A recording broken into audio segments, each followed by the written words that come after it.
কে কোথায় আছিস? একটা ছেলে আসছে জঙ্গলে, ওকে ধর। ওকে ধরে ওর ঘাড় মটকে দে।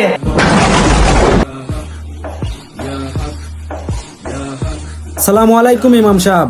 ওয়ালাইকুম আসসালাম। কি হয়েছে তোমার? ইমাম সাহেব, পাশের জঙ্গলে একটি গাছ কথা বলতেছে, এটার কাহিনী কি? আরে কি বলো তুমি এসব? আচ্ছা চলো তো দেখে আসি। এই গাছ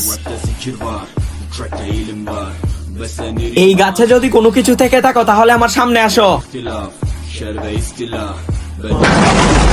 এখানে আমাদের রাস্তা না, এখানে ও কেন আসবে? ইমাম সাহেব, ওকে বলে দিস ও যেন আর কোনোদিন এখানে না আসে। এখন বুঝছো ওই গাছে কি? আর কখনোই তুমি এখানে আসবা না।